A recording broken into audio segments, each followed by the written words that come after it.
Le FFKM persiste et signe. L'assise nationale organisée par le FFKM se tiendra toujours à partir de mardi prochain. Le paiement de 200 000 arrières est obligatoire pour tout participant.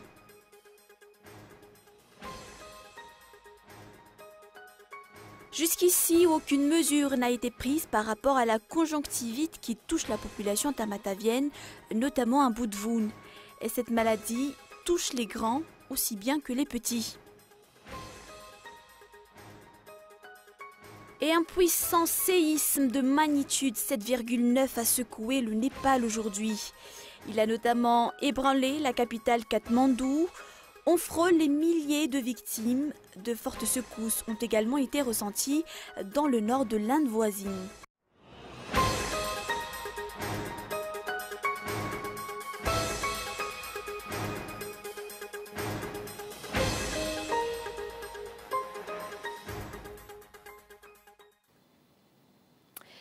Bonsoir et bienvenue dans ce journal.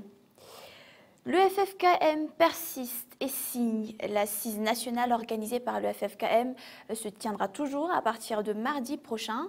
Le paiement de 200 000 arrières est obligatoire pour tout participant, explique ce jour un membre du FFKM.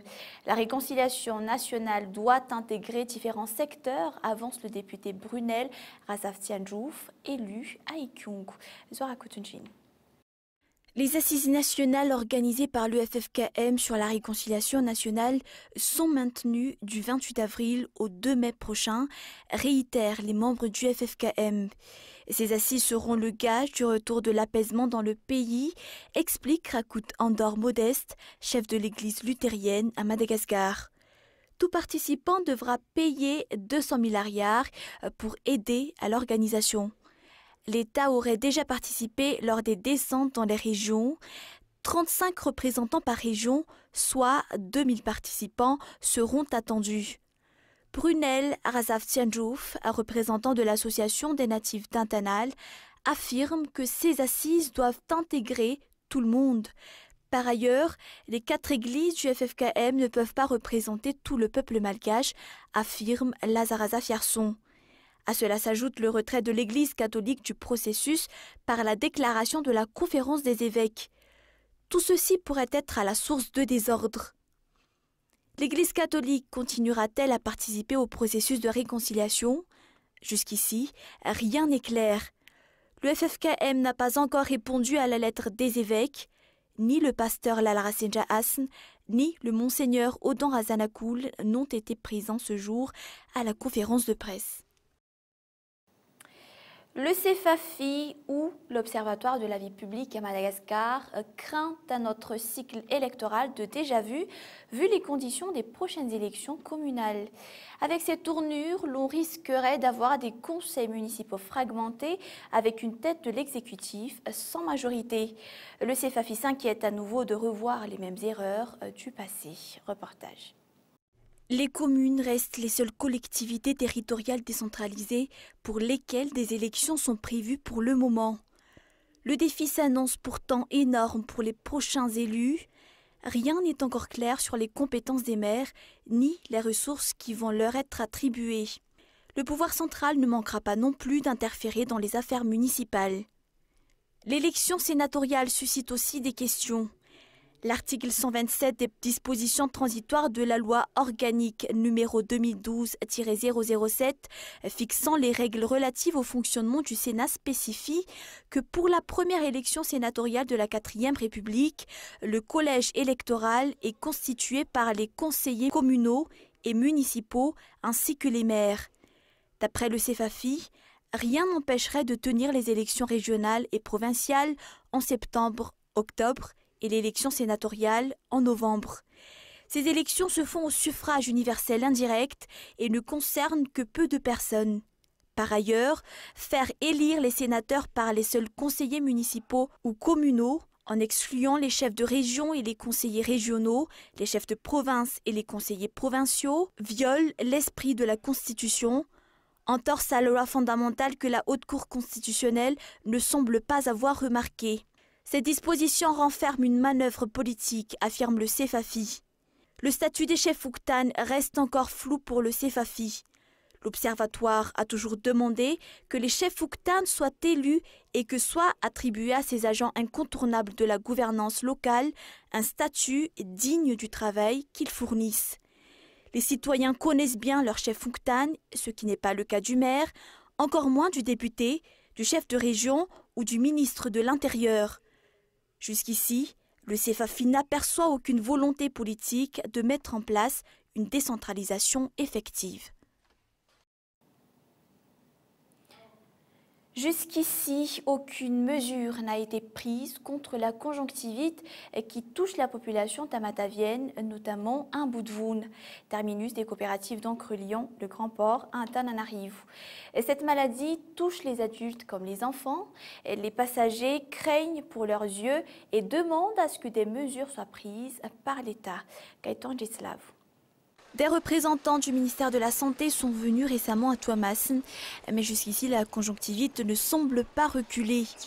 La population de Tamatave commence à s'affoler, une maladie touchant les petits et les grands sans exception. Un Boudvoun, terminus des coopératives reliant le Grand Port à Antananarivo, aucune mesure de prévention n'est mise en place. La plupart des transporteurs ont déjà été atteints de cette maladie.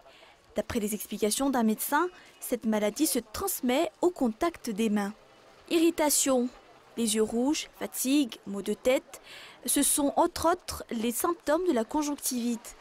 Les passagers obligés d'aller à Tamatave craignent pour leurs yeux et s'irritent de l'immobilisme des pouvoirs publics. La poliomyélite n'est pas totalement éradiquée à Madagascar.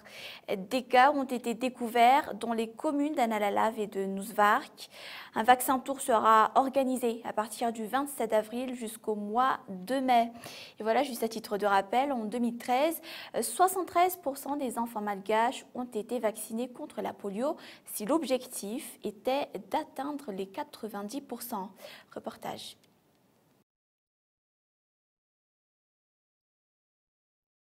Et puis, nous passons au monde du 7e art. Les obsèques de la réalisatrice Ketak Razafmis ont eu lieu ce jour à Mbouichumbi.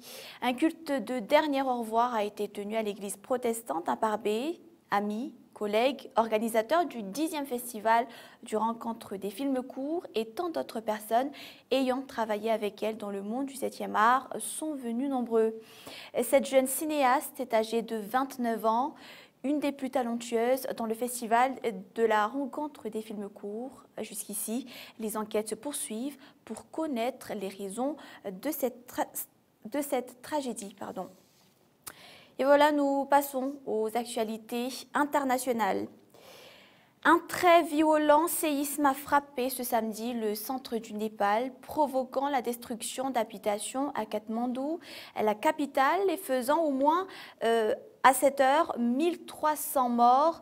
La secousse s'est produite à 80 km à l'est de la ville touristique de Pokhara, selon l'Institut américain de géophysique, qui a estimé sa magnitude à 7,9 sur l'échelle de Richter.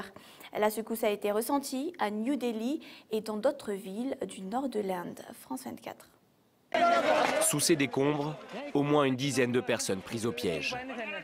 Monument historique de Katmandou, la tour d'Arakara n'est plus aujourd'hui qu'un tas de ruines.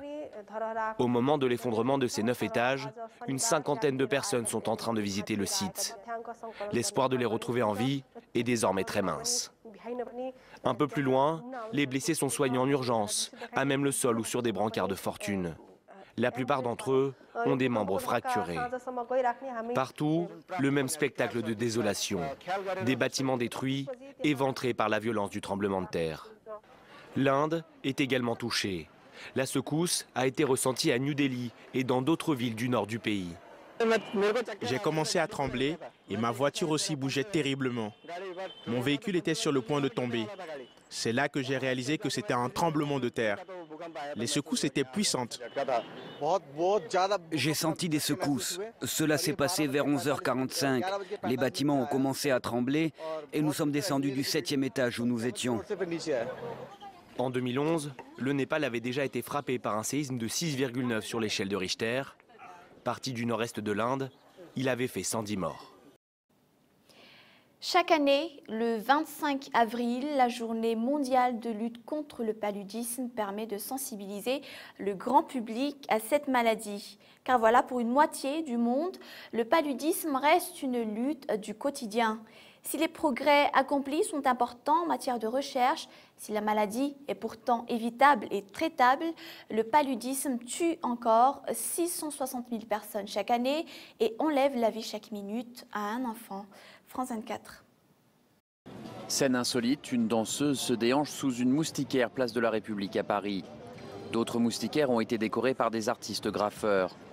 L'idée est de sensibiliser le grand public sur les dangers du paludisme. Cette maladie représente 40% du total des dépenses de santé publique en Afrique. Le paludisme qui est un fléau qui tue un enfant toutes les minutes. Ça ne vient que du moustique. Oui, que du moustique, voilà. Que du moustique et donc essayer... voilà. Actuellement, il n'existe pas de vaccin, seulement des traitements antipaludiques. Les mesures de prévention les plus efficaces restent les moustiquaires et les insecticides. L'exposition PaluArt est organisée par l'association Esprit d'Ébène. Pour sa coordinatrice, le paludisme reste méconnu en France. C'est une cause sanitaire mondiale et donc c'est pour ça en fait qu'on veut sensibiliser la population sur cette maladie. Tout le monde doit savoir en fait ce qu'est le paludisme car c'est une maladie qui s'attrape assez simplement malheureusement. Pour ceux qui ne savent pas, ça s'attrape par la piqûre d'un moustique.